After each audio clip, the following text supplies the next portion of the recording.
자, 그렇다면 이 시간에 할 게 뭐냐면, 제가 하나님의 종들이 누구냐? 14만 4천이다.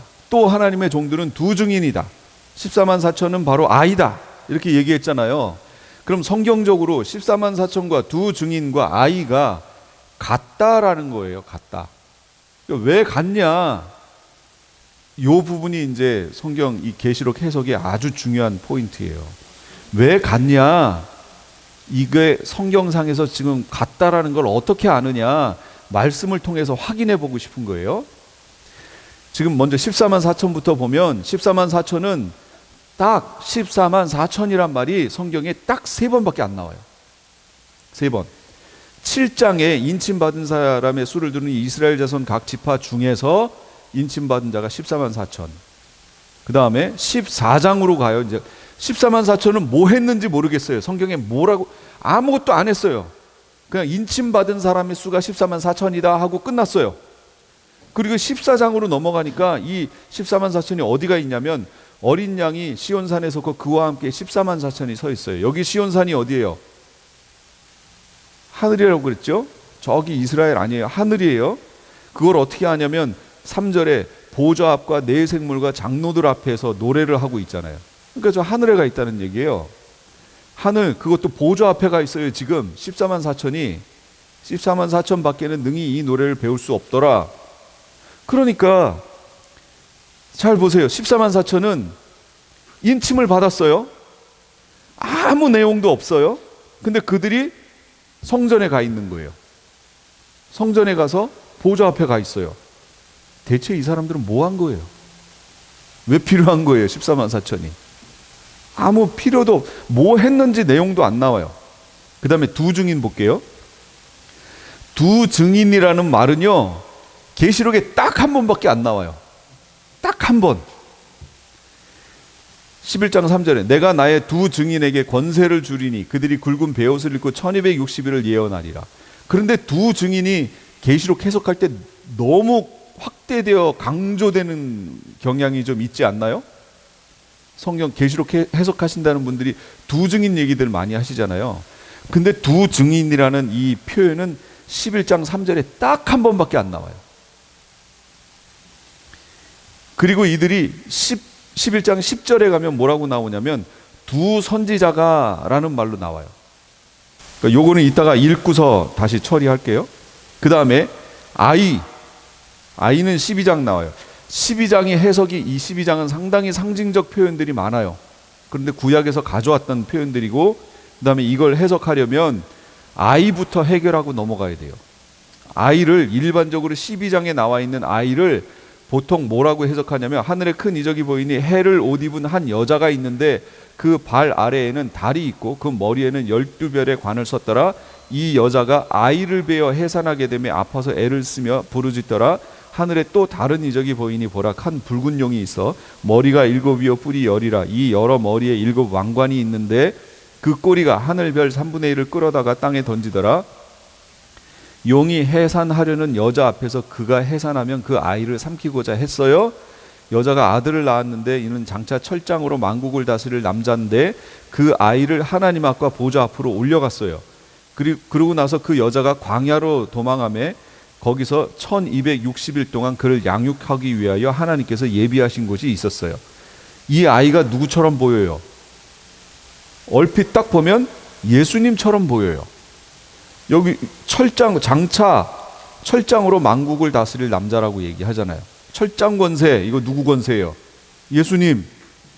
예수님처럼 보여요. 메시아처럼 보여요. 그래서 아이를 메시아로 해석하는 거예요. 아이를 메시아로 해석하면 그 아이를 낳은 여자는 누가 돼요? 마리아가 되는 거죠. 근데 마리아를 여기다 넣어서 이 12장을 해석하면 말이 안 되죠. 이거 전혀 말이 안 되는 내용이에요. 왜 갑자기 계시록 미래 앞으로 되어질 일이라, 제가 3가지 축이 있다고 그랬잖아요. 앞으로 되어질 일이지요. 그런데 왜 12장에 가서 저 2000년 전으로 돌아가냐고요. 그러니까 이거를 예수님으로 보고 마리아로 보고 또는 이스라엘로 봐가지고 저 과거로 가버리는 거예요. 그래서 계시록을 이렇게 나눈다고 그랬잖아요. 7등분을 해서 이거 쌓는다고 그랬죠. 누가 이 일을 한다고요?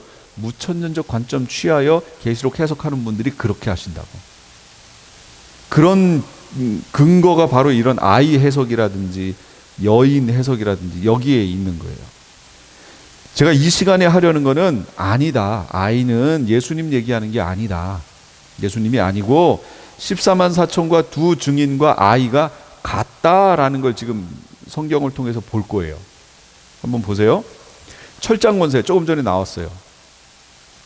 12장 5절에 여자가 아들을 낳으니 이는 장차 철장으로 만국을 다스릴 남자라. 그 아이를 하나님 앞과 보좌 앞으로 올려갔어요. 이게 아이의 모습이에요. 그러니까 장차 철장으로 만국, 철장이라는 게 쇠지팡이 얘기하는 겁니다. 쇠지팡이로 질그릇 탁 치면 어떻게 돼요? 그냥 다 깨지죠. 권세라는 거예요. 그런 권세를 가진 남자. 그래서 예수님이라고 보기 쉬운데 실제로 계시록 19장에 보면 19장은 예수님 재림하시는 재림장이거든요. 그의 입에 예리한 검이 나오니 그것으로 예리한 검이 나온다는 건 뭐예요? 진리, 말씀 얘기하는 거예요. 그것으로 만국을 치겠고 친히 그들을 철장으로 다스리며 실제로 예수님이 철장으로 다스리네요. 그러니까 이걸 가지고 예수님 재림하시는 메시아라고 할 수 있다 그 얘기예요. 그러나 성경을 다시 보자. 2장 26, 27절에 이기는 자와 끝까지 내 일을 지키는 그에게 만국을 다스리는 권세를 주리니 그가 철장을 가지고 그들을 다스려 질그릇 깨뜨리는 것과 같이 하리라. 나도 내 아버지께 받은 것이 그러하니라. 뭐예요? 이기는 자와 끝까지 내 일을 지키는 자에게 주시는 권세라는 거예요. 예수님만 갖는 권세가 아니라 예수님도 아버지께 받았다는 거예요. 그 권세를 이기고 끝까지 내 일을 지키는 자에게 이 권세 똑같이 주겠다는 거죠. 그러므로 철장 권세만 보고 아이가 예수님이네, 메시아네 이렇게 하면 안 된다는 거예요. 끝까지 이기고 끝까지 주님의 일을 지키는 자들이라고 볼 수도 있다라는 거죠. 그래서 아이가 반드시 메시아는 아니다. 이걸 아셔야 되고, 그 다음에 이리로 올라오라라는 내용이에요. 여자가 아들을 낳으니 이는 장차 철장으로 만국을 다스릴 남자라. 그 아이를 하나님 앞과 그 보좌 앞으로 올려가더라. 아이가 태어났는데 이 아이가 뭘 했는지 하나도 안 나와요. 그런데 하나님 앞과 보좌 앞으로 올려가 버렸어요. 아이를. 그럼 이렇게 아이 올라갔다는 얘기는 승천했다는 얘기죠. 승천한 존재가 성경상에 누가 있어요? 구약으로 치면 엘리야하고 에녹이 있을 것이고 신약으로 넘어오면 예수님밖에 없어요. 그러면 이 아이를 엘리야하고 에녹이라고 볼 수 있나요? 아니죠. 계시록은 어떻게 해석하라고요? 축이 있다고 제가 그랬죠. 지금 미래적 해석이잖아요. 장차 될 일 설명하고 있는데 왜 엘리야하고 에녹이 나오냐? 아니다. 그러면 예수님이라고 볼 수 있느냐? 그것도 아니죠. 2000년 전으로 가는 거잖아요. 지금 안 된다. 그럼 이 아이는 대체 누구냐라는 거죠. 또 보세요. 계시록 11장 3일 반 후에 하나님께로부터 생기가 그들 속에 들어가매 그들이 발로 일어서니 구경하는 자들이 크게 두려워하더라. 하늘로부터 큰 음성이 있어 이리로 올라오라 함을 그들이 듣고 구름을 타고 하늘로 올라갔어요. 이 누구 설명하는 거냐면 두 증인 설명하는 거예요. 성경상에 예수님 2000년 전 예수님 말고 거기 말고 그 후에 살았던 사람들 중에 승천에 올라간 사람들은 두 증인이에요. 성경에서 정확하게 두 증인이 그렇게 해서 올라갔다라고 지금 표현해요. 그러면 여기에서 아이가 예수님이 아니라면 누구라고 봐야 돼요? 두 증인이라고 봐야죠. 성경에서. 이 말씀을 마치시고 그들이 보는데 올려져 가시니 구름이 그를 가려 보이지 않게 하더라. 이건 메시아가 올라가시는 장면. 근데 계시록은 앞으로 되어질 일을 설명했으니까 여기서 말하는 건 메시아가 아니고 두 증인이란 얘기죠. 아이가 두 증인이란 얘기예요. 그 다음 사람 가운데서 처음 익은 열매.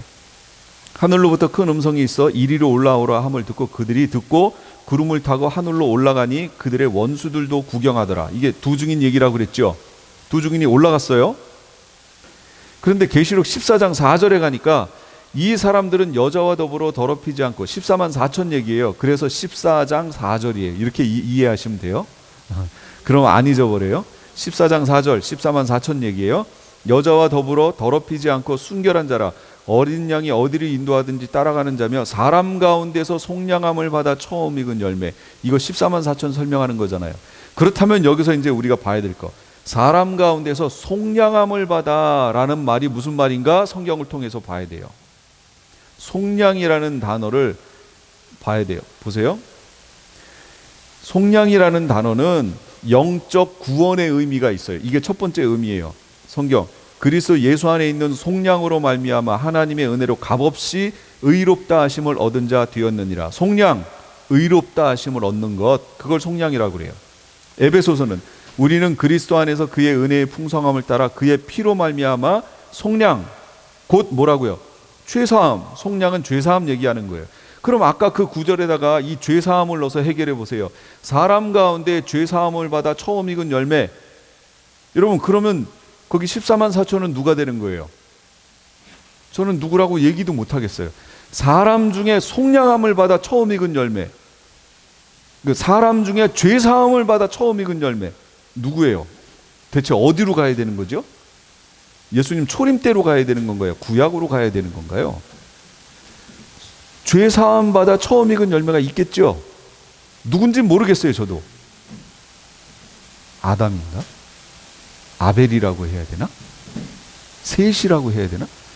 모르겠어요. 신약으로 넘어오면 더더욱이 모르겠어요. 누군지. 아, 예수님 한편에 있던 강도 말하는 건가? 예수님 돌아가실 때 네가 오늘 나와 함께 낙원에 있으리라 했던 첫 인물이잖아요.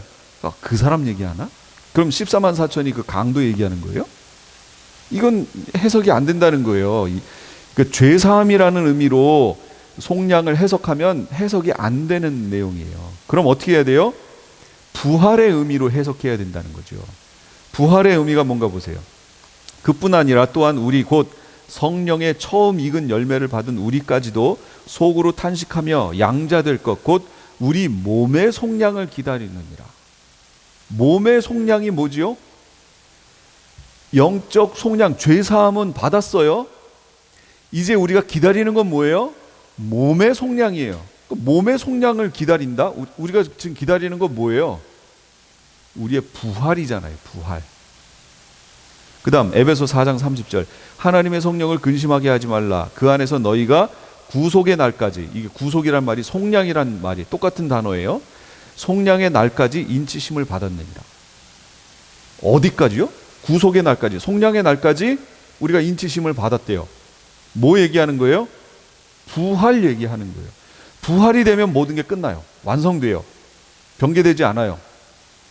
속량의 날까지. 그러니까 결과적으로 여기서 말하는 처음 익은 열매, 사람 가운데서 속량함을 받아 처음 익은 열매라는 의미는 죄사함을 받아 처음 익었다는 게 아니고 부활을 의미하는 거예요. 그럼 부활을 넣어서 해석해요.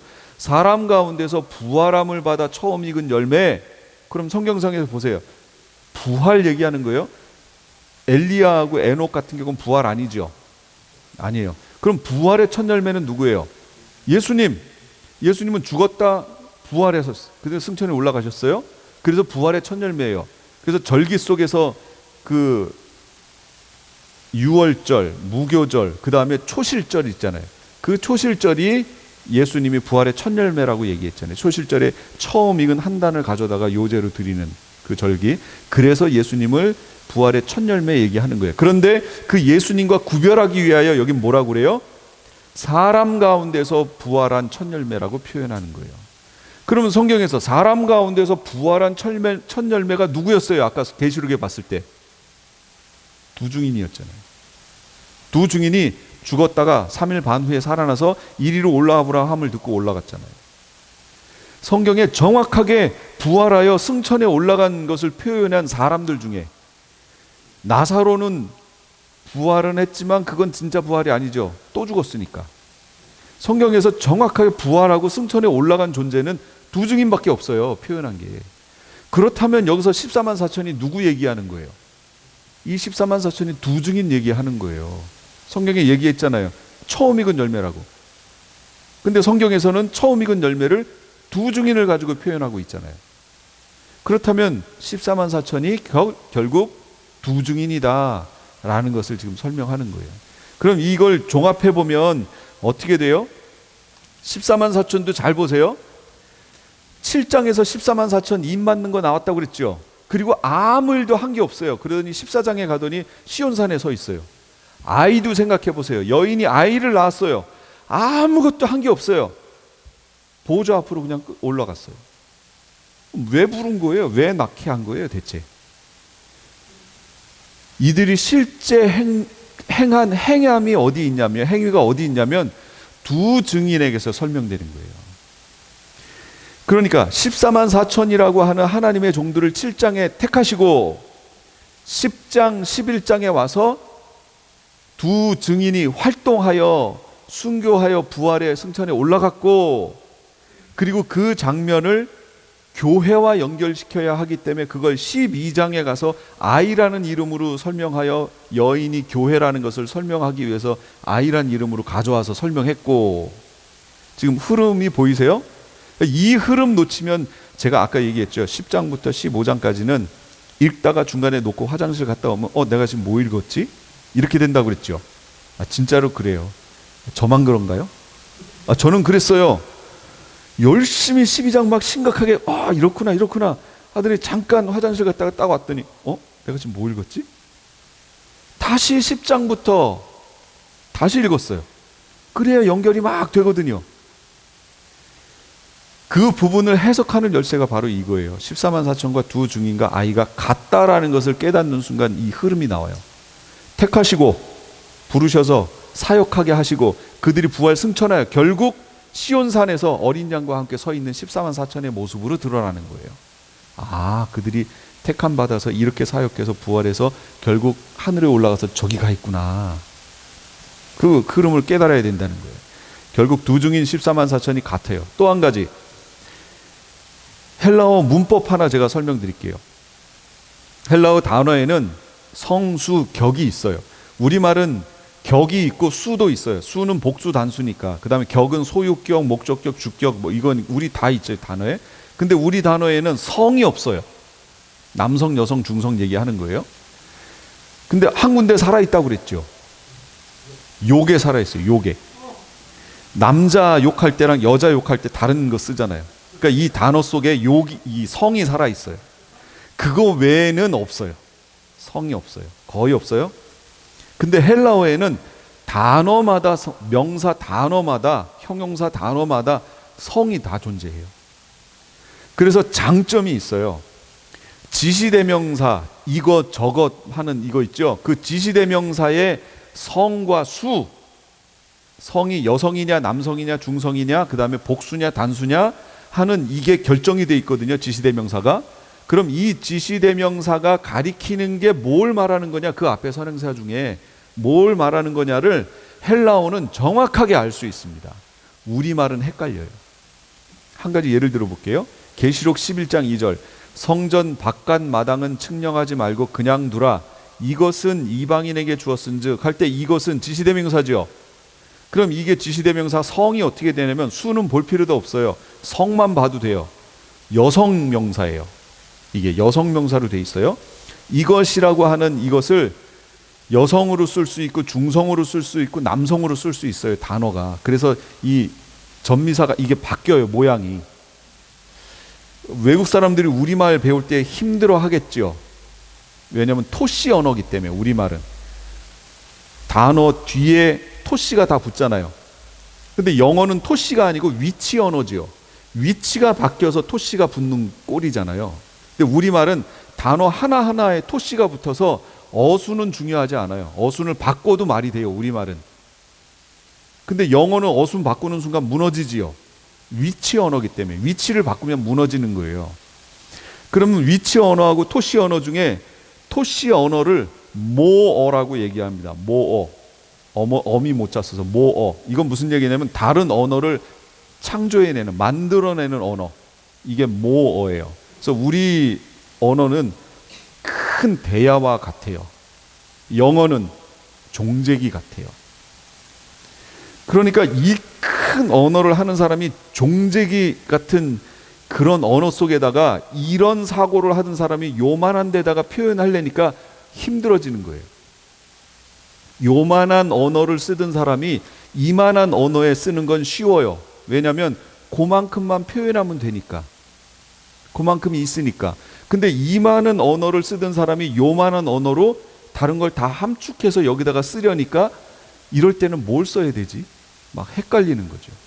한국 분들이 영어를 썩 잘하지 못하는 거는 이유가 있어요. 그리고 실제 모어를 쓰기 때문에 자부심을 가지셔도 됩니다. 근데 헬라어가 바로 토씨가 붙어요. 우리말하고 비슷한 게 있어요. 뒤에. 그것 때문에 성, 수 막 이런 게 다 바뀌어요. 그러면 여기서 이것이 여성으로 돼 있으면 성전을 말하는 거예요? 마당을 말하는 거예요?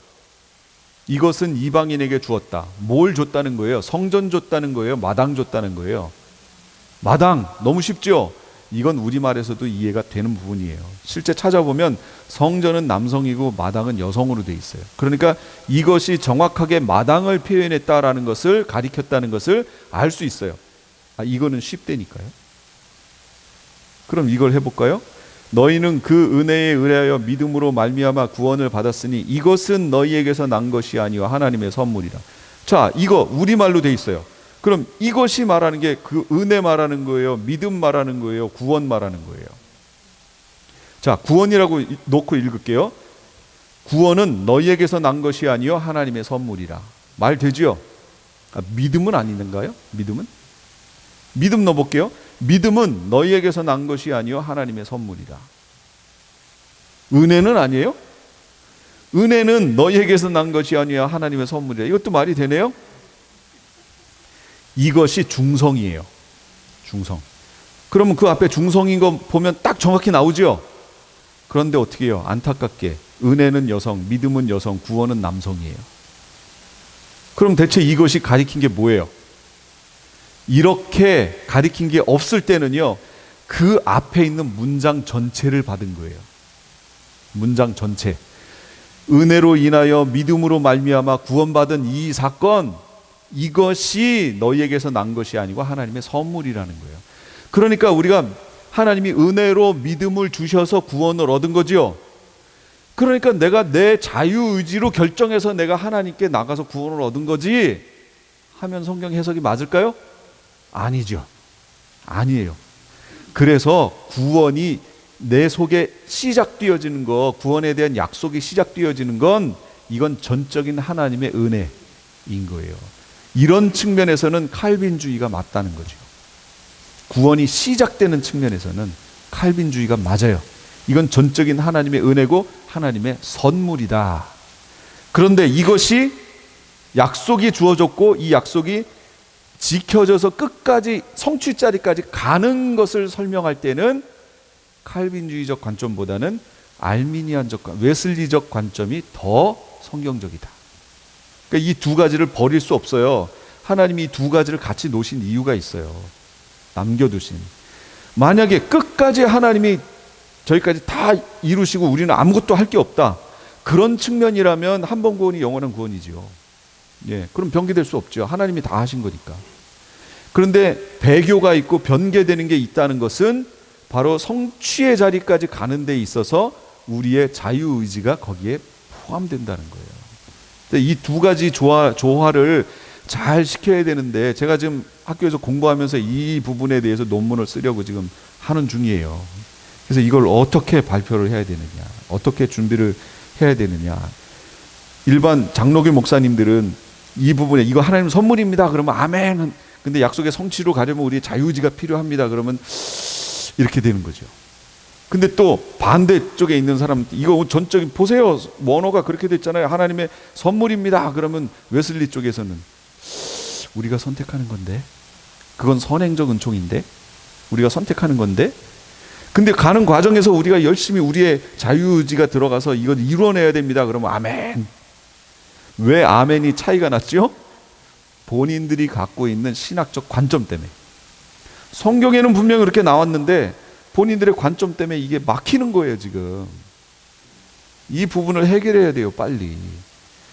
두 증인 14만 4천 아이는 성경에서 다 남성으로 표현되어 있어요.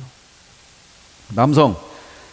어떤 사람들이 14만 4천이 무수히 많은 하나님의 성도, 교회라고 설명하는 분들 계시죠? 교회가 성이 뭐예요? 교회라는 단어가 남성, 여성, 중성 중에 뭐예요? 여성이에요. 에클레시 아로 끝나면 여성이에요. 아스, 안, 아이온, 아이사스 이렇게 끝나요. 제가 토시가 변한다고 그랬잖아요. 아 쪽으로 끝나면 이건 여성이에요. 오스로 끝나면 남성이에요. 오스우, 오온, 오이온, 오이스우스 이렇게 끝나면 잘 하지도 못하면서 그것만 외워가지고요. 그 다음에 온으로 끝나면 이거는 중성이에요. 온, 우, 오, 온, 오이온, 오이스우스 이렇게 끝나면 중성이에요. 에클레시 하고 끝나잖아요. 이거 여성이에요. 그러니까 14만 4천이 교회라고 해석하면 안 되는 거죠. 성이 안 맞잖아요. 남성으로 되어 있어요. 그러니까 두 증인 14만 4천 아이는 다 남성으로 표현됐다. 따라서 여태까지 내용을 다 종합해 봤을 때 14만 4천과 두 증인과 아이는 같은 하나님의 종들을 표현한 건데 별칭으로 표현했다. 그러니까 성경은 어떤 하나의 이름을, 하나의 존재를 이름을 달리해서 표현하는 경우가 상당히 많다. 이해하시지요? 이름을 달리해서 표현했다는 것은 그 이름을 통해서 설명하고 싶은 게 있는 거예요. 이름을 통해서 가르쳐 주시는 메시지가 있는 거예요. 전 세계는 뭐라고 그랬어요? 각 나라와 족속과 백성과 방언. 그러면 이건 계시록에서 전 세계를 말해요. 믿든 안 믿든 상관없어요. 전 세계를 말할 때 각 나라와 족속과 백성과 방언, 언어라는 얘기예요. 언어. 이 옛날에 번역돼서 방언 그런 거고 현대말로 번역하면 언어 이렇게 표현했겠죠. 각 나라, 족속, 백성, 언어. 거기에서 에클레시 교회 불렀다라는 얘기죠. 에크 했죠. 지난주에 에크 전치사 아우러브 뭐 밖으로. 그러니까 전 세계 속에서 에크 밖으로 불림을 받은 무리, 그들이 바로 교회. 그들을 7장에서 흰옷 입은 무리라고 부르는 거예요. 그런데 또 다른 표현으로 뭐라고 그랬어요? 이스라엘의 12지파 이렇게 부른다고 그랬잖아요. 그거 지난주에 설명했어요. 보세요. 그리고 그 이스라엘의 12지파 중에, 다시 말하면 교회 중에 부름을 받아 나온 이들, 그들이 바로 하나님의 종 14만 4천. 보세요. 그의 아버지 하나님을 위하여 우리를 나라와 제사장으로 삼으신 그에게 영광과 능력이 세세토록 있기를 원하노라. 계시록 1장 6절에 우리를 제사장으로 삼았다라고 얘기하죠. 제사장으로 삼았다는 얘기는 더 이상 레위 지파가 필요가 없다. 따라서 이스라엘 12지파를 설명할 때 계시록에는 레위 지파가 그 안에 들어가 있다. 따로 분리돼 있지 않고 안에 들어가 있다. 뭐예요? 우리를 제사장으로 불렀기 때문에 들어가 있는 거예요. 더 이상 레위 지파의 역할을 감당할 필요가 없다. 우리 모두가 다 제사장이다. 그걸 계시록 1장에서도 지금 설명하잖아요. 그러니까 계시록에 나와 있는 이스라엘의 12지파라는 표현은 저 혈통적 이스라엘을 말하는 것이 아니다. 구원받은 하나님의 백성, 흰옷 입은 무리를 얘기하는 것이다. 이해하시고, 그 다음에 하나님의 종들은 바로 14만 4천 두 증인 아이예요. 7장 14장에서는 14만 4천으로, 11장에서는 두 증인으로, 12장에서는 아이로 표현돼요. 이들은 결국 어떻게 되느냐? 여기는 중복되니까 제가 빨리 하고 넘어갈게요. 선택받았어요. 계시록 7장에. 그 다음에 10장에 가서 사명 부여가 됩니다. 예언해야 된다라는. 그 다음에 11장에 가서 증언을 마칠 때 이들이 죽어요. 그들을 죽일 터인즉 이제 순교한다는 얘기예요. 그 다음에 4장에, 그러니까 11장 12절에 하늘로부터 큰 음성이 나서 이리로 올라오라. 부활해서 하늘로 올라가요. 따라서 두 증인의 사역 시기는 전 3년 반이 돼요. 그러므로 부활의 시점도 7년의 중간이 되는 거예요. 이들의 사역 기간이 1260일, 3년 반이거든요. 그러니까 하나님의 종들의 사역 기간이 1260일이잖아요. 전 3년 반 기간이에요. 딱. 그러면 이걸 가지고 7년 환란에 이 각각의 시간표가 나오는 거예요. 여기서부터. 하나님의 종들의 전 3년 반이 사역 기간이고 이들이 죽는 시점에 무슨 일이 벌어져요? 무적행으로부터 어떤 존재가 올라와서 이를 죽이잖아요. 그렇죠? 죽여요. 그럼 이 존재가 언제 올라오는가? 언제 그 활동을 하게 되는가? 이거랑 맞물리면 죽는 시점이 딱 이들이 올라오는 시점이 나오고 죽는 시점이 나오고 이게 쭉쭉쭉 나온단 말이죠. 그렇게 봤을 때 아까 제가 그림 그려드렸던 1, 2, 3, 4, 5번이 5개월 전, 그 다음에 6번이 유브라데 전쟁, 그 다음에 7번이 끝에 가서 이렇게 해결되는 거예요. 7년 환란이 1년에 한 번씩 나팔부는 이게 아니고 그렇게 돼 있다는 거예요. 어떤 분들은 7개의 나팔을 전 3년 반, 7개의 대접을 후 3년 반 이렇게 표현하는 분들도 있어요. 근데 그게 아니라는 걸 이런 걸 통해서 찾아가는 거예요. 요거 묵상하시면서 찾으면 상당히 재밌습니다. 시온산에 이들이 결국 부활에 올라가서 승천에 올라가서 시온산에 서 있는 모습. 그럼 하나님의 종들을 택하신 부터 한번 보면 전적인 하나님의 뜻에 의지하여 택함을 받아요. 저 하나님의 종이 되고 싶어요. 마지막 시대에 활동할 두 증인의 역할을 할 하나님의 종이 되고 싶어요. 우리의 소원에 달려있지 않아요. 이건 전적인 하나님의 택하심에 달려있어요. 우리의 의지와 전혀 상관없습니다. 하나님의 주권이에요. 예정이라는 뜻은 하나님께서 우리에게 뜻을 가지고 계시다라는 거예요. 그러니까 예정, 그러면 잘 이해하셔야 돼요. 예정, 구원받을 사람이 정해져 있다. 이런 식으로 접근을 하니까 자꾸 엉뚱한 해석을 하고 한 번 구원이 영원한 구원처럼 하는데, 예정의 정확한 뜻은 이거예요. 하나님께서 우리에게 뜻을 가지고 계시다가 예정이에요. 그 중에 하나의 뜻이 구원도 될 수 있고 여러 가지가 되는 거지, 구원에다만 맞춰서 그렇게 예정을 푸시면 안 돼요. 예정의 뜻은 하나님이 우리에게 뜻을 가지고 계시다. 그래서 여기 계신 한 분 한 분에게 하나님께서 뜻을 가지고 계세요. 어떻게 하시겠다라는 뜻을, 계획을 가지고 계세요. 그럼 우리가 해야 할 일은 뭐예요? 그 뜻을 발견하고 순종하여 그 뜻대로 같이 발맞추어 살아가는 것. 이것이 가장 큰 은혜죠. 빨리 깨달아야 되는 거죠. 하나님의 종들의 수는 어떻게 돼요? 14만 4천이에요. 이스라엘 자손 각 지파 중에서 택함을 받은 14만 4천.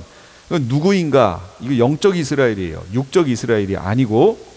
그래서 약속의 자녀가 씨로 여기심을 받고 백성 아닌 자를 백성이라고 부르신다고 그랬죠. 그 무리 중에 택함을 받은 거예요.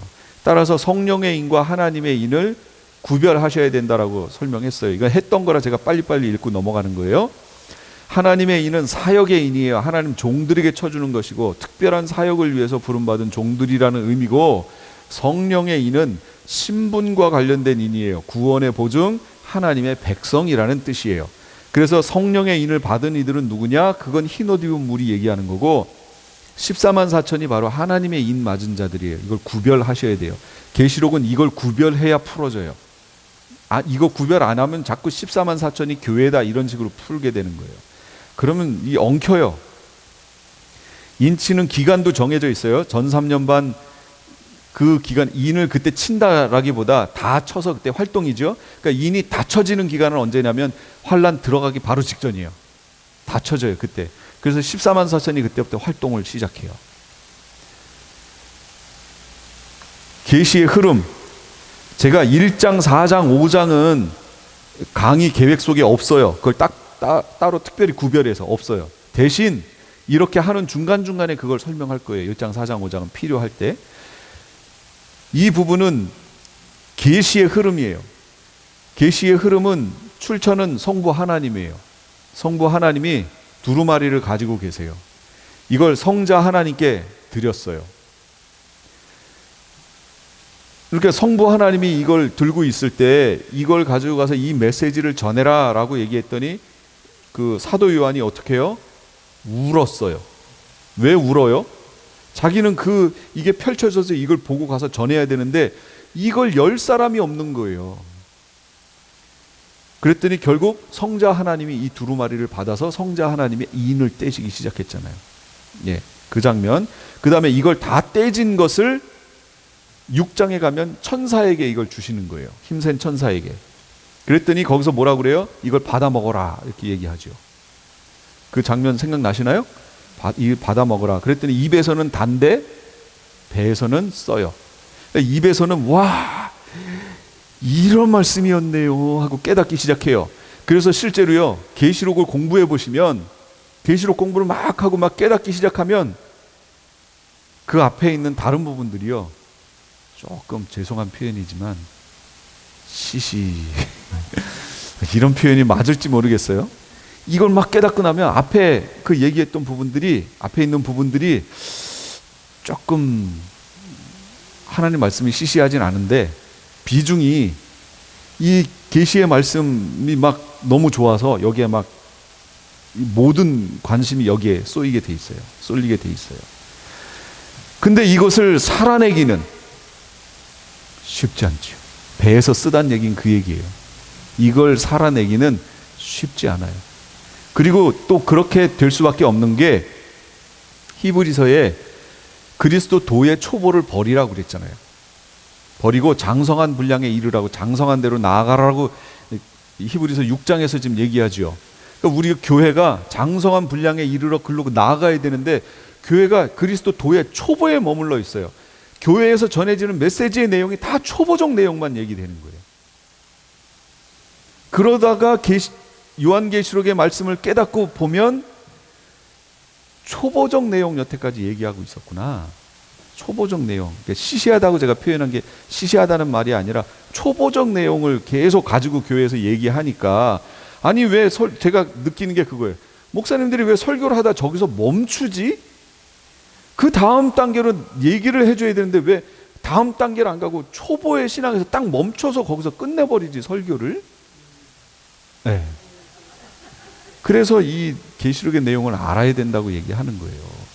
제가 예전에 이 성도님들 픽업하러 이 차를 예배 시간에 주일 이렇게 하다 보면 딱 틀으면 나오잖아요. 주일이니까. 여기 근처에 큰 교회 목사님인데 설교 내용이 너무 좋아요. 쭉 가다가 기도하고 마치겠대요. 그래서 제가 이 다음 거 얘기해 줘야지, 왜 다음 게 없이 여기서 끝내지? 이 생각을 계속 가졌어요. 왜 다음 걸 얘기를 안 해주지? 자꾸 멈추지? 이런 이미지를 자꾸 받아요. 그러니까 계시록의 내용을 들으면 어떤 교리적으로는 장성한 분량에 이를 수 있어요. 그런데 배에서는 써요. 이걸 실천해내고 삶 속에서 이루어내는 게 쉽지 않습니다.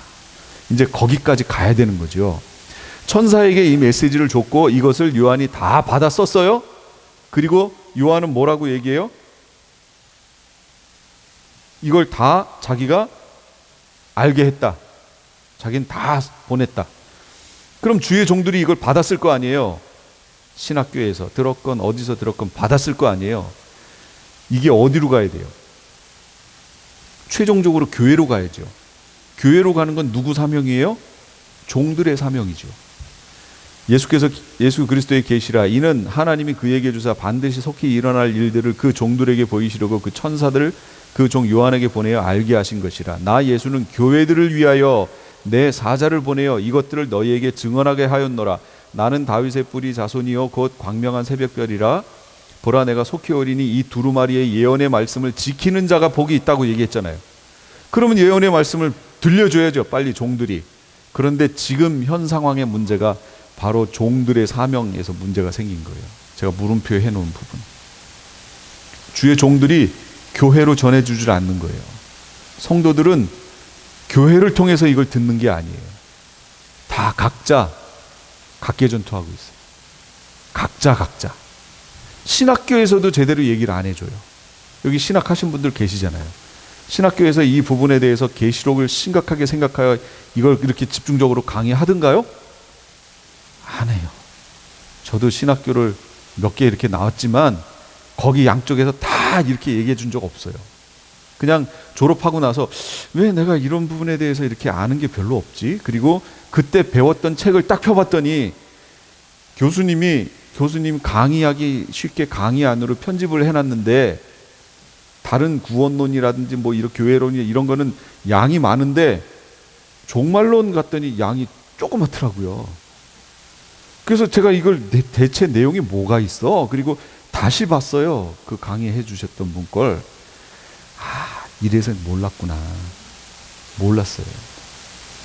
약간 양이 그 강의하신 그 종말론에 대한 내용이 썩 그렇게 지금 와서 보니까 그렇게 흡족하진 않더라고요. 그러니까 종들을 그렇게 교육해서 내보냈으니 성도들에게는 그럼 볼 것도 없죠. 종이 알고 있는 내용의 100%를 전할 수는 없잖아요. 그럼 한 몇 퍼센트 전할까요? 그거 다 전하지도 못한다는 얘기죠. 그나마도. 제가 보니까 아는 강의 배운 양도 그렇게 적은데 그나마도 다 전하지 못한다는 얘기는 성도들은 아예 모른다는 얘기죠. 지금 오히려 가지 말라고 그러고 위험하다고 그러고. 어쩔 수 없어요. 마지막 때는요, 들을 게 있는 사람들은 듣게 돼 있습니다. 어떤 기회를 만들어서라도 듣게 돼 있어요. 그러니까 그들이 깨어나서 준비하는 거예요.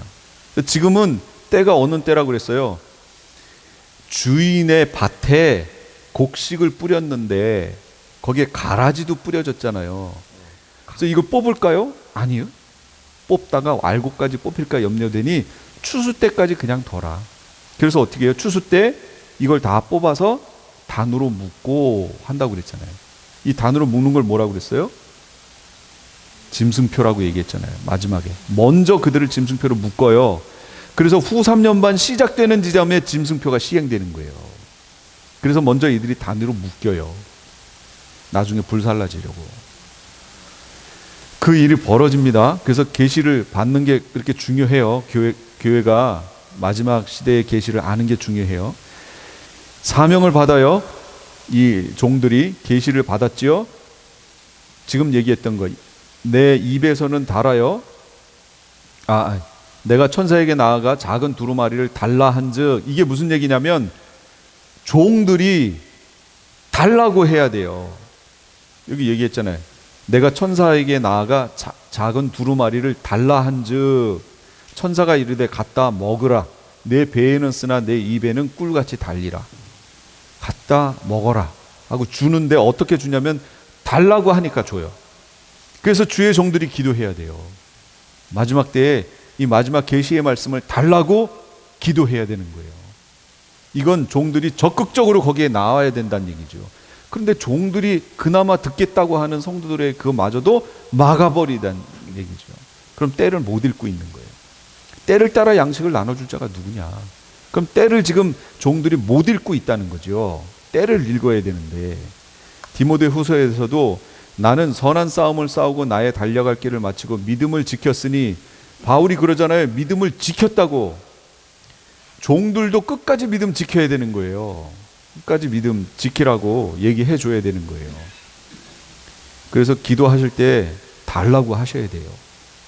사역지 많은 백성과 나라와 방언과 임금에게 다시 예언하여야 하리라. 많은 백성, 나라, 언어, 임금에게, 전 세계예요. 2일 후에 내가 보니 각 나라와 족속과 백성과 방언에서 나왔잖아요. 아무라도 능히 셀 수 없는 무리가 나왔지요. 그럼 전 세계 가운데서 교회가 나온 거잖아요. 14만 4천의 사역지가 거기란 얘기예요. 전 세계라는 거예요. 그래서 14만 4천이에요. 사역의 내용은 뭐예요? 측량하라는 거예요. 측량이 뭐예요? 놀이동산 여기 뭐죠? 애너하임에 뭐가 있죠? 큰 거? 디즈니랜드라든지 이런데, 거기는 제가 안 가봐서 모르겠는데 한국에 가면 여기 레고랜드인가 거기도 있더라고요. 아이들 데리고 한번 가봤더니 이거 청룡열차 같은 뭐 이런 거 있잖아요. 이거 타기 전에 거기에 키 재는 게 있어요. 그래서 그 키 미만은 못 타요. 타면은 이거 안전장치라든지 이런 거 벗어날 거 아니에요. 키가 작아서 안전하지 않다는 거죠. 그래서 그걸 거쳐야 돼요. 측량해야 돼요. 여기 측량이 뭐예요? 구별하는 거잖아요. 측량해서 이렇게 구별해 놓는 거잖아요. 구별이 뭐예요? 그게 성경에서 거룩이에요. 거룩. 어떻게 거룩해져요? 회개. 그래서 마지막 시대에는 이 주의 종들이요, 하나님의 종들이 측량하는, 하나님의 백성들을 구별해내는 어떤 메시지로? 회개하라라는 메시지로 구별해내는 사역한다는 거예요. 그 측량 도구를, 자를 이렇게 갈대 같은 자를 줬지요. 그래서 그걸 가지고 구별해내는 거예요. 전 3년 반은 이 하나님의 종들 두 중인 아이에 의해서 사역이 진행되어 흰옷 입은 무리를 구별해내시고, 이제 그들이 중간에 가서 죽어서 부활의 승천에 올라가 버리니까 후 3년 반은 그럼 성도들이 어떻게 보호를 받느냐? 그래서 예비처라는 말이 나오는 거예요. 12장에 가면 하나님께서 한때 두때 반때 동안 예비하신 곳이 있더라 라고 얘기하잖아요. 그 여자가 예비하신 곳으로 가요. 그럼 그 여자가 누구예요? 계시록에는 두 여자가 나와요. 한 여자는 교회를 말하는 거예요. 교회는 여성이라고 그랬잖아요. 여성으로 표현된다고. 교회를 말하는 거고, 또 하나의 여성은 음녀를 말하는 거예요. 그러면 하나님이 예비하신 곳으로 가서 양육받고 피해야 되는 사람이 음녀는 아니겠죠. 교회겠죠. 그 여인이 교회란 말이에요. 교회가 하나님이 예비하신 곳으로 가서 피해 한때 두때 반때 3년 반 동안 양육받게 돼 있어요. 성경 얘기예요. 어떤 분들은 예비처가 없다 그렇게 얘기하시는데 없으면 그분은 안 가시면 되는 거죠. 있다고 여기는 분들은 가세요. 어디냐? 몰라요. 그거는. 그건 하나님이 그때 가서 하실 거니까. 어떤 분들은 지금부터 벌써 아르헨티나나 뭐 저기 남미 어디 이쪽에 뭐 가서 막 준비해서 거기 가려면 자기한테 잘 보이라고 그러고 막 따귀를 때리고 막 난리가 났는데, 그렇게 가는 곳은 아니에요. 그거는 아니다. 그건 아닙니다. 잘못됐어요. 그거는. 증인사역, 증인사역의 결과로 흰옷 무리인 교회가 나오게 되는 겁니다. 그리고 사역 기간은 내가 나의 두 증인에게 권세를 주리니 그들이 굵은 베옷을 입고 1260일 동안 예언할 것이다. 그래서 이름을 보세요. 두 증인, 증인사역, 증언의 확실성 얘기하는 거고, 두 선지자, 예언사역, 선지자니까 예언사역, 마지막 때에 하나님의 뜻을 전달하는 사역을 할 것이다. 그래서 두 선지자 이렇게 얘기하는 거고, 두 감람나무, 이거 지금 저기 10장 11장에 다 있는 내용이에요. 제가 두 증인이라는 단어는 표현이 한 번밖에 안 나온다고 그랬죠. 또 두 선지자, 두 감람나무, 이것도 한 번씩밖에 안 나와요. 그거 지금 설명하는 거예요. 두 감람나무는 우리 이거는 로마서로 가야죠. 로마서 11장에 가면 참감람나무, 돌감람나무 나오잖아요. 참감람나무는 이스라엘이에요. 돌감람나무는 이방교회라고 나오잖아요. 그러니까 사역의 대상이 교회다, 영적 이스라엘이다, 이거 지금 얘기하는 거고요. 두 촛대다. 하나님이 보실 때 촛대는 두 촛대밖에 없어요. 촛대가 뭐예요? 교회지요. 그러면 이스라엘 교회와 이방 교회 둘밖에 없어요. 하나님 편에서 봤을 때. 이는 그로 말미암아 우리 둘이 한 성령 안에서 아버지께 나아감을 얻게 하려 하심이라. 이스라엘과 이방이 하나가 되어 아버지께 나아가는 것, 이게 지금 성경에서 말하는 거잖아요. 이렇게 둘이 준비될 때, 하나가 될 때, 이게 신부가 준비되는 거예요. 지금은 신부가 아직 준비 안 됐어요. 왜냐하면 이스라엘하고 이방 교회가 하나가 안 됐잖아요. 지금 이 하나가 되기 위하여 지금 노력들을 많이 하고 있는 거예요. 여러 가지. 그런데 이것을 그냥 이단시 취급하고, 물론 그런 요소가 있어요. 제가 없다는 게 아니에요. 메시아닉 주는요, 두 종류가 있어요. 크게 보면 한 종류는 이방 교회를 통하여 예수 그리스도를 메시아로 영접한 사람들이 있어요. 이들은 우리 이방 교회와 그렇게 다르지 않아요. 얘기하는 내용들이. 그러나 우리보다는 구약에 대한 상식이 훨씬 많기 때문에 이들의 해석에 대해서 우리가 이제는 봐야 돼요. 우리가 놓친 부분들을 이들이 해석해 주기 때문에. 그 메시아닉 주가 하나가 있고, 두 번째 메시아닉 주는 유대인, 유대교회에 속한 유대인인데, 이들이 성경을 보다가 메시아가 바로 나사렛 예수가 메시아구나를 깨달은 사람들 말하는 거예요. 그래서 이들이 이 무리에 들어왔어요. 그래서 메시아닉 주는 두 무리예요. 두 무리 중에 우리 지금 이방교회에서 메시아닉 주는 이단이다, 이단적 요소가 있다라고 얘기하는 것은 바로 이 두 번째 메시아닉 주에 포함된 이들 때문이에요. 이들은 지금도 우리는 교회 아니다 이렇게 얘기해요. 예, 유럽 얘기했잖아요. 세미나 때 유럽 교회에 대해서 완전 원수잖아요. 예, 그래서 우리는 교회 아니다. 지금도 이렇게 얘기해요. 우리하고 교회는 완전 다르다. 근데 이 첫 번째 이 부류는 교회 다를 바 없다, 똑같다. 근데 이제 민족적인 그 나사렛 예수를 메시아로 영접했다는 그 자긍심과 함께 우리 이방 교회가 놓치고 있는 걸 가지고 있는 거죠. 이들은 성경 해석에. 그래서 이들의 해석에 우리가 이 포커스를 둬야 돼요. 우리가 놓치는 것을 이들이 보여주니까. 특히 절기 같은 경우 우리는 놓쳤죠. 근데 이들은 안 놓쳤어요. 왜냐하면 이들의 문화가 유대교 문화잖아요. 절기를 지키던 문화잖아요. 절기를 지키다 보니, 왜 절기를 지키는지 몰랐는데 지키다가 이쪽에 이방 교회를 통하여 복음을 깨닫고 나니까 이 절기가 그거 얘기했던 거구나 라고 깨닫는 거예요, 이들이. 그래서 우리에게 가르쳐 주는 거예요. 우리는 절기를 치워버리고 그냥 우리는 영적으로 이러고 있는 거고, 이걸 양쪽으로 다 깨닫는 게 메시아닉 주.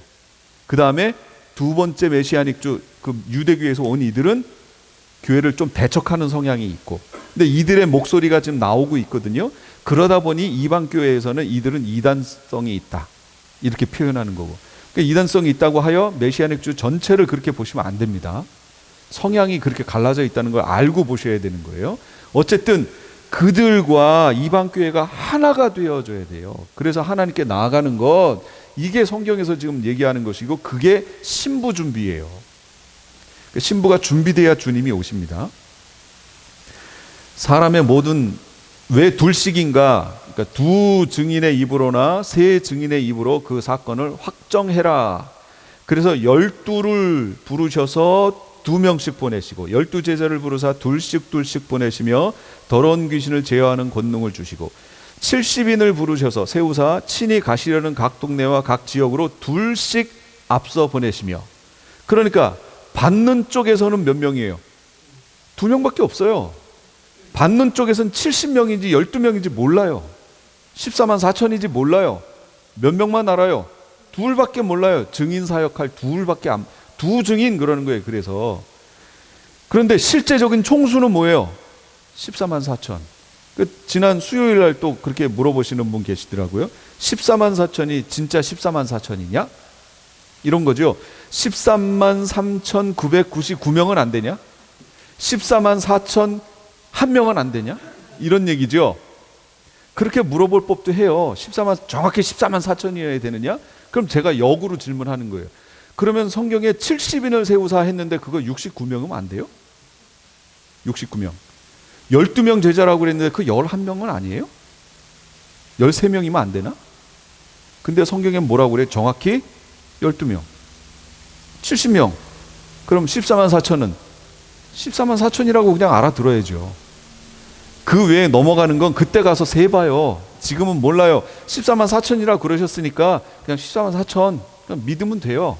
그게 구원하고 연결된 건 아니에요. 그렇죠? 그러니까 14만 4천이라고 하셨으니까 14만 4천. 우리에게 올 사람들은 2증인밖에 없어요. 2명 2증인. 그냥 그렇게 이해하면 돼요. 그런데 이걸 무시하고 2증인과 14만 4천이 따로 돼 있다라고 얘기하는 분들이 뭐라고 그래요? 2증인은 저기 구약에서 죽음을 보지 않고 승천했던 엘리야, 에녹, 이 둘이 따로 온다. 다시 온다. 왜? 그들은 죽지 않고 올라갔었지 않냐? 따로 온다. 이렇게 얘기하는 미국 목사님 한 분 계세요. 제가 봤어요. 안 들리는 영어, 못 듣는 영어를 들으며 밑에 자막을 봤지요. 근데 그렇게 주장을 하시는 거예요. 그래서 이렇게 주장하면 안 되는데, 그런 생각을 했어요. 아주 유명하고 큰 교회였어요. 근데 그렇게 얘기를 하시더라고요. 그래서 이렇게 얘기를 하나? 그런 생각을 하면서 봤는데 2증인과 14만 4천을 따로 놨기 때문에 그런 거예요. 그걸 좀 바로 봤으면 좋겠는데, 2증인 그렇게 오고 자기가 또 2증인이래요. 또 누가요? 저 신천지 이만희. 자기하고 자기 와이프하고 해가지고 2증인. 근데 2증인은 그 계시록 그때까지 안 죽잖아요. 그래서 자기들은 안 죽는데요. 그래서 그 추종하는 사람들한테 이만희 어떻게 돼? 제 친구한테도 물었더니 평화의 사도, 안 죽는데요. 제가 기다리는 거예요. 죽을 때까지. 그 다음에 이제 얘기하려고. 거봐, 죽었지? 근데 안 죽을 수도 있어요. 주님 오실 때까지 살려두실 수도 있어요. 미혹거리로. 네, 미혹거리로 살려두실 수도 있어요. 그렇게 되면 걔는 어쩔 수 없는 거예요. 방법이 없어요.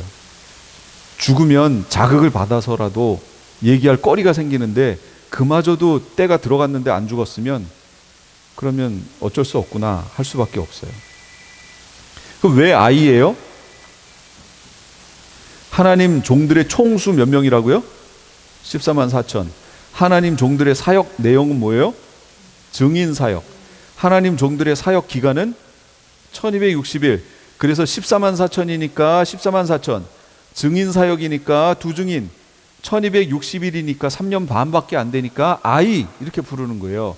이름을 달리 불러서 그 하나님 종들의 성격을 표현해 주는 거예요. 지금 우리에게. 이게 다 따로따로가 아니고 같은 걸 지금 얘기하는 겁니다. 누가 이들을 낳았어요? 한 여자가 아들을 낳았죠. 이 여자가 누구예요? 환란 들어갈 때 여기 안 나오는구나. 환란 들어가는 요 시점에 하나님의 종들의 인침이 여기서 다 끝나요. 요 부분에서. 그러면 그 여인은 누구예요? 이스라엘이라고 하면, 그러니까 마리아라고 하면 절대로 말이 안 되죠. 그러면 이스라엘이라고 말하면 무슨 꼴이 되냐면, 지금 현재 이스라엘의 그 메시아닉 주들이 2017년인가 8년에 3만 명, 4만 명 이렇게 됐거든요. 그러니까 지금은 좀 숫자가 늘었겠죠. 그러면 이스라엘의 메시아닉 주, 예수님을 메시아로 인정하는 사람들의 모든 사람이 14만 4천이 되어 마지막 시대에 활동해야 돼요. 무슨 얘기인지 이해하셨나요? 근데 그거는 아니잖아요. 그 사람들이 각 나라와 족속과 백성과 방언으로 흩어져서 두 증인의 사역을 해야 돼요. 그럼 메시아닉 주들이 이스라엘에서 다 나와야 돼요. 사역하러. 이 여인을 이스라엘로 해석하면. 그건 또 아니죠. 이 증인들이 14만 4천이 이스라엘이다. 이스라엘에서 나왔다. 아까 이스라엘 12지파에서 나왔다 그랬잖아요. 그래서 이스라엘 12지파를 성경에서 그때 풀었던 거예요. 이게 영적 이스라엘을 말한다. 레위 지파가 들어갔잖아요. 그리고 우리를 제사장으로 만들었다라고 성경이 아까 1장 계시록 1장 몇 절이에요. 거기서 말했죠. 그래서 이건 영적 이스라엘을 말하는 거예요. 그러니까 여기서 말하는 여인은 영적 이스라엘, 교회를 말하는 거예요. 교회. 교회가 여기에서 하나님의 종들을 배출해요. 그래서 마지막 시대에 하나님의 종들을 배출하는 교회가 있는 거예요. 그 교회는 클 수도 있고 작을 수도 있어요. 그건 하나님의 정하심에 달렸으니까. 몰라요. 그건 하나님께 맡길 거예요. 제가 특별히 아니다 이거 할 수도 없어요. 그러나 어쨌든 그 여인이 그 아이를 낳을 때, 베어 해산할 때 뭐라고 그래요? 아파서 애를 써요. 뭐예요? 교회가 평안하다 안전하다 이거 아니라는 거죠. 아파서 애를 쓰는 진통을 통해서 하나님의 종들을 만들어낸다는 거예요. 이 시대에 그런 교회에서 하나님의 종들이 나오는 거예요. 마지막 시대에 사역하게 돼. 그리고 결국 그들은 사역하다가 증언을 마칠 때 무적행어로부터 올라오는 짐승에 의해서 그들과 전쟁을 일으키고 그들이 이기고 그들을 죽여요. 순교해요. 그리고 부활 승천해요. 생기가 그들 속에 들어가고 발로 일어서서 하늘로 올라갔어요. 이리로 올라오라 함을 듣고 올라가요. 그리고 어린 양과 함께 시온산에 서 있어요. 그리고 예수님과 함께 하늘 군대로, 여기는 지금 안 나왔죠. 이제 19장으로 넘어가는 거예요. 예수님과 함께 하늘 군대로 지상으로 재림해요. 예수님이 어디를 인도하든지 따라가는 자며 그랬잖아요. 그래서 성경에 하늘 군대라고 표현되어 있는 계시록에서 말하는 그들이 누구냐? 그게 14만 4천 얘기하는 거예요. 그들이 예수님이 재림하실 때 하늘 군대로 따라서 내려와요. 아까 얘기하셨잖아요. 1992년 10월 28일 날 이미 예수님이 저기 오셨다고. 어디 오셨는지 잘 모르겠는데 오셨다고. 저기 오시려면 그 전에 있어야 되는 일이 있어요. 마귀가 이 땅으로 쫓겨 내려와야 돼요. 미가엘이 전쟁을 해서 거길 비워야 돼요. 근데 그 일이 있었느냐라는 거죠. 그것도 궁금하고. 거기로 오셨어요. 오시면 누구도 같이 와야 돼요? 14만 4천 같이 와야 돼요. 14만 4천은 마지막 사역 기간에 전 3년반 동안에 사역했던 순교자들이에요. 순교했어요? 전 3년반 지났어요 벌써? 전 3년반도 안 지났는데 어떻게 14만 4천이 예수님과 함께 해서 공중재림을 하세요? 예수님이 같이 내려와야 되는데. 그러니까 그건 성경 해석이 잘못됐다는 거예요. 잘못됐다. 말씀에 근거한 해석이 아니고 그냥 겉으로 보여진 현상, 누가 내 예언 기도를 들었대. 여러분 거기에 혹해서 넘어가시면 안 돼요. 진짜로요. 마지막에 예수님이 내 입에 검으로 가서 싸우겠다라고 얘기하신 건 진리 대조를 하겠다는 거예요. 아니 이렇게 어떤 권사님이 그거 듣고서 말씀해 줬는데요. 그거 성경에 있는지 확인해야죠. 말씀 속에 있는지 확인해야죠. 어떤 누가 이렇게 해서 책을 써서 이렇게 해서 1992년 10월 28일 날 예수님 오셨다고 얘기하고 막 이런 거 얘기하던데요. 성경에 내가 마지막 때 이렇게 된다고 계시록에 써주지 않았느냐. 이거와 그거와 맞물려서 비춰봤어야지. 진리를 비교해봤어야죠. 그래서 구별했어야지. 판단했어야죠. 이걸 지금 못하는 거예요. 왜 못할까요? 아니 주신 말씀도 지금 못 보고 있는데 그걸 어떻게 구별해요? 그러니까 맨날 누가 들었다 봤다 막 그 얘기하는 거예요. 그냥 다 내가 공부하는 건 나 할 수 없어. 나 어려워. 그냥 듣고만 쫓아갈래. 그냥 자기 신앙을 수동적으로 그 사람한테 맡긴 거죠. 그 사람이 어떤 사람인 줄 알고 쫓아가요. 여러분 신뢰할 분은 저도 아니고요. 누구도 아니고 말씀밖에 없어요. 말씀에서 그렇다고 그러면 아멘하고 목숨 거는 거고 아니라고 그러면 진짜 목숨 걸고 아니라고 얘기하셔야 돼요. 그게 지금 현 상황이라고요. 그렇게 예수님하고 같이 올 건데 그들이 같이 예수님하고 재림해서 어떤 일이 벌어지느냐? 천년왕국 메시아 왕국으로 들어가는데 그들이 바로 그리스도와 더불어 천년 동안 왕노릇하는 거예요. 이 순교자들이 왕노릇하고 휴거되어 올라갔던 이들이 혼인잔치하고 내려와서 메시아 왕국의 백성으로 자리 잡는 거예요. 예수님이 말씀하셨던 10골 권세 주신다고 하는 이런 얘기들이요, 그거 비유 아니에요. 그거 실제 그런 거예요. 실제 권세 주시는 거예요. 자기 영광을 가지고 그 다음에 메시아 왕국이 끝나면 어떻게 되냐면 백보자 심판을 거쳐서 천국으로 들어가는데 이들이 어떻게 들어가나 보세요. 21장에 만국이 그 빛 가운데로 다니고 땅의 왕들이, 여기서 말하는 땅의 왕들이 누구예요? 메시아 왕국의 땅의 왕들 말하는 거예요. 지금 현재 푸틴 뭐 이런 거 말하는 게 아니고 그들이 어떻게 천국에 들어가요? 말도 안 되죠. 여기서 21장에서 말하는 이들은 메시아 왕국 땅의 왕들 말하는 거예요. 그들이 자기 영광을 가지고 그리로 들어가리라. 개선문, 개선 행차하는 거예요. 자기가 다스렸던 고을의 백성들과 함께 왕이 되어 천국으로 개선하는 거예요. 왕의 영광을 가지고. 그러니까 최고의 영광은 뭐예요? 상급은 순교예요. 순교. 그래야 메시아 왕국의 왕노릇하고요, 그 왕권을 가지고 하늘나라의 천국으로 들어가는 거예요. 저는 여기 계신 분들이 다 그렇게 되셨으면 무척 좋겠어요. 그러나 제가 얘기했잖아요. 그건 하나님께 달린 거고, 그러니 우리는 어떻게 하라고요? 마음은 그렇게 먹자고요. 나는 순교자다라는 마음을 먹고 살자고요. 그렇게 살다가 순교하면 이보다도 더 좋을 수 없는 상태가 우리에게 펼쳐지는 거죠. 근데 순교 안 하고 휴거했어요. 그보다도 더 좋을 수 없는 하나님의 백성으로 메시아 왕국에 들어가는 거잖아요. 이 앞에 살았던 모든 사람들, 그 누구예요? 솔로몬도 누리지 못했던 그 모든 영광을 메시아 왕국에서 누린다니까요. 최고의 영광을 누리는 거예요. 그래서 정리합니다. 진정한 예배자가 되셔야 돼요. 아까 구별한다고 그랬죠? 측량한다고 그랬잖아요. 소돔과 고모라 백성들처럼 마당만 밟는 그런 성도 되면 안 돼요. 성도들이. 그런데 그런 자들이 많다는 거예요. 그래서 그들은 측량하지도 말래요.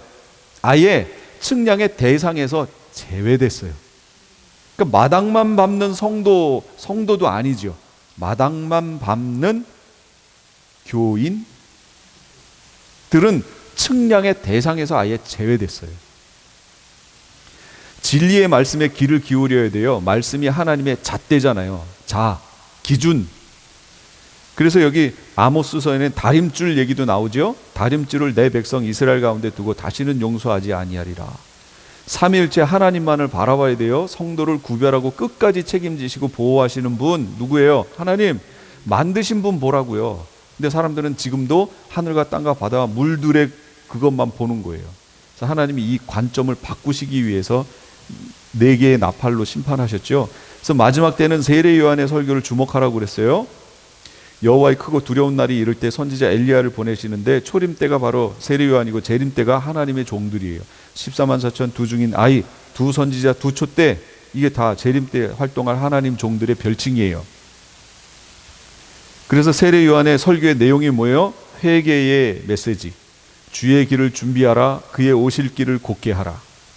회개에 합당한 열매를 맺어라. 속으로 아브라함이 우리 조상이라고 생각하지 말라. 이건 이스라엘에게 주셨던, 이 마지막 때에는 뭐예요?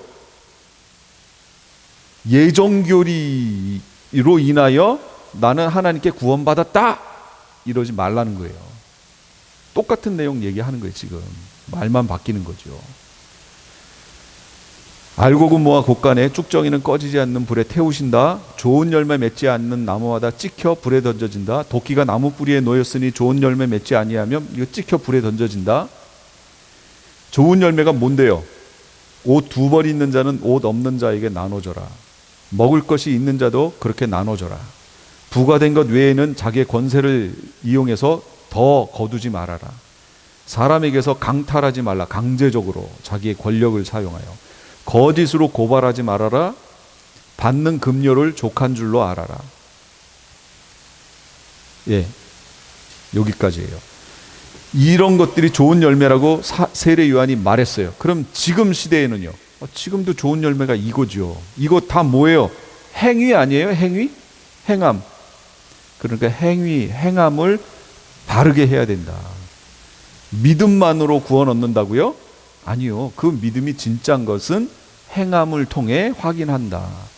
우리가 지금 뭔가 관점이 지금 잘못됐어요. 그거는 심화 과정에서 정확하게 설명을 다시 할게요. 그래서 세례 요한의 설교에 주목하시고, 지금 하나님의 종들의 마지막 시대 종들의 활동이 지금 안 되고 있잖아요. 안 나타나니까 우리는 성경을 통해서 뭘 봐야 돼요? 세례 요한의 내용을 계속 확인해 보세요. 그리고 이 메시지구나 확인하셔서 주님 앞에 나중에 잘했다 칭찬 듣는 성도님들 다 되시기 바랍니다. 기도하겠습니다. 하나님,